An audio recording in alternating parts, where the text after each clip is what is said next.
Okay, Digging History fans, let's do a roll up here. And bravo, I got an echo here. It's probably because of where I'm standing at. Now let me see if I can get back. Okay, so I want to show you some of the things that I found today.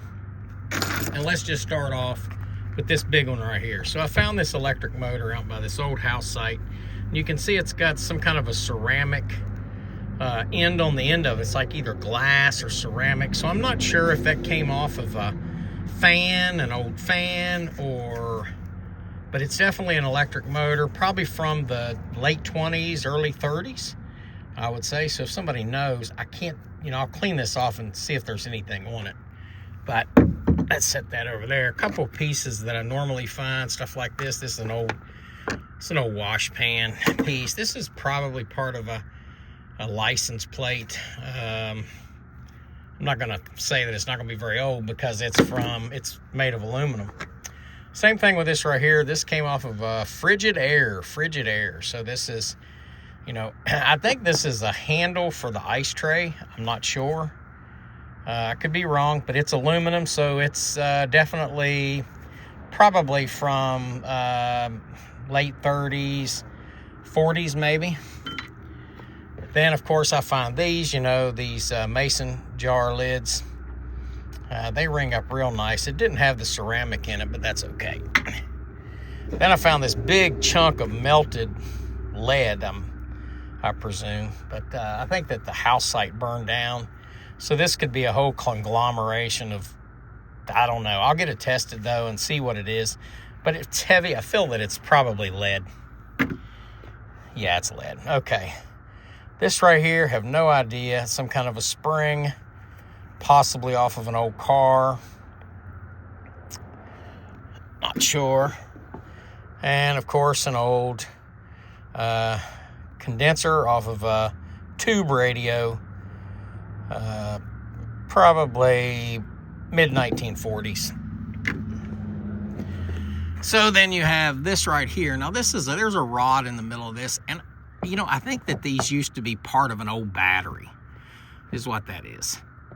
So this would have been the old style batteries, and I found several pieces of this up there near where I found some other radio pieces. So let's put it up there in my pile. And then I found this odd piece right here. If anybody knows what it is, let me know.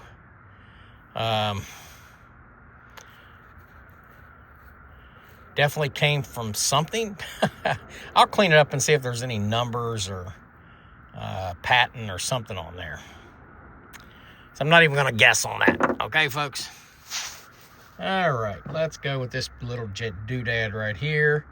It's some sort of a fitting. So, not sure. But I got it out of the woods. And then here's a little cap. Probably came off the end of a bicycle. Bicycle wheel, probably not that old, but still, pick it up, get it out of there. This is my little bullet that I found out in the middle of the woods, and that's amazing. You find something that small, but it rang up pretty heavy there, so that's a cool thing to find. Then, of course, I found two pieces of this cigarette case right here, and then, of course, I found it over here next to this, which I really like this. I mean, I wish somebody wouldn't have shot it, but I just think it's cool.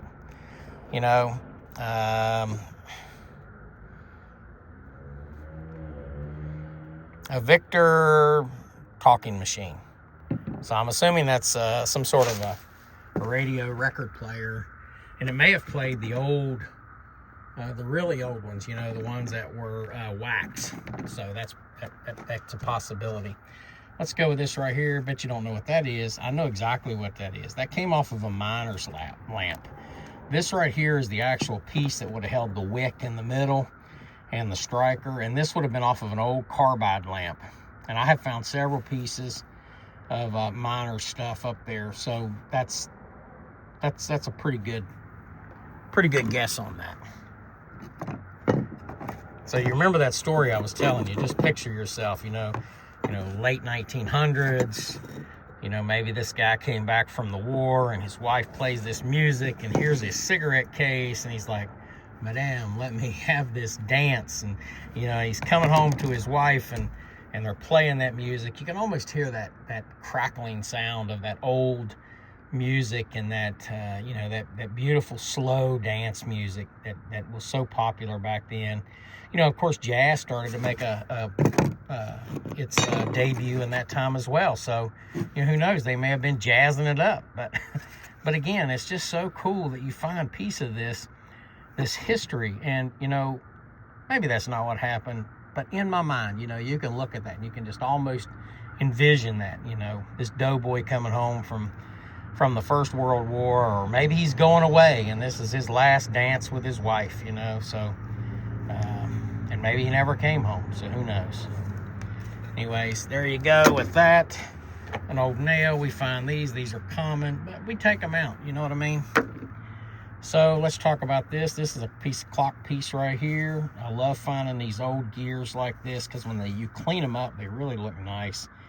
And you know, these things make great display items. They really do. If you want to do like a display board and you get the history on that, and you can kind of talk about what that is, that's so awesome.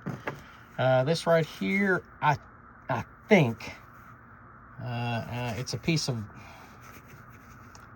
I don't know. It may have come from a piano or something like that, or it may have come from an organ. I'm not sure. Or it may have been an electric piece. I'm not sure. If anybody knows what that is, let me know. I'm thinking it's something electric, though. Okay, let's go. This piece of wire. You know, we find those all the time like that. I love finding this decorative stuff like that. That most likely came off of a dresser. I mean, look at that. That's so ornate. You know, I mean, it's broken, but it's really cool. And I think something hung off this thing right here, maybe. I don't know. But I think it was just a handle off of somebody's dresser drawer. You know, you can almost see the hands pulling that open, you know, from the late 1800s or even the early 1900s. Imagine the people that touched that. And then I found this right here. And I'll be quite honest with you, I'm not sure what this, but it says Baldwin. So maybe it is from a piano. I don't know. Maybe it's from a heater system, a boiler system. It could be. I'll look this up, because that's a pretty looking piece too. I'm going to clean that sucker up as well. I love these pieces that I can tell history with. And this motor just fascinates the heck out of me. It really does. I mean, and I humped that thing out of the woods. That's no joke, folks. I don't know what it was. Maybe it came off a car. Maybe it's an old alternator. I don't know. But somebody knows what that is. That's smarter than me. You can figure it out. So there you go, folks. Let me know. And let's see, got these cool things here. Again, shotgun shells. 1, 2, 3, 4, 5, 6, 7, 8. 8 shotgun shells. That's okay. And then, of course, your standard pull tab, little caps, pieces of aluminum, junk metal. There it is. Goes in my pile there. All right, out of the woods. I found this. I dug this thing up, okay? So there's actually some writing on the back. I'm going to look this up. This is probably some kid's toy, you know? Shame that the head's knocked off of it. Kind of crazy looking, I know, but still, that's a piece of history there. You know, it's just so cool. It really is. And I think he's holding a bunny rabbit or something. I know somebody may have brought that home and said, "Here, Junior, play with this," or "Here to my daughter and play with this." And they cherish this thing, you know, until it was broken or lost. They probably played many hours. The little hands that played with this thing when it had a head, and you know what I mean? And maybe they had several others that they played with. See, that's history right there. And that's a beautiful, beautiful way to tell history. All right, some of the cool things that I did find. I found a miner's tag. So that's cool. Well, here is the Cracker Jacks token that I found, probably from the 30s. And I found a buffalo nickel and an Indian head penny. And look, there you go. cool finds. These go in, they'll get cleaned up, and I'll get a number off that, and it'll hang up with all the other miners' tags, and the coins will go in with my collection. I call that my children's college fund. And there you go. So Bravo's in the truck. I promised him I'm going to take him to go get some patties from Wendy's. So he's going to eat about 4 hamburger patties, I'm sure. He's a big boy. But we'll probably take some home to his family and kin there as well. So we only buy Wendy's because of the meat. Something about the meat is different. I think it's because it's fresher. I'm not, being paid by Wendy's to say that, but that's just the way that it is. It seems to be a better grade of meat, and Bravo loves it. So anyways, let's go watch the Super Bowl. I hope you all enjoy the digging history and honoring the sacrifice. And we'll get back at it again sometime and bring you some more fantastic treasures from the woods and faraway places. God bless and have a great evening.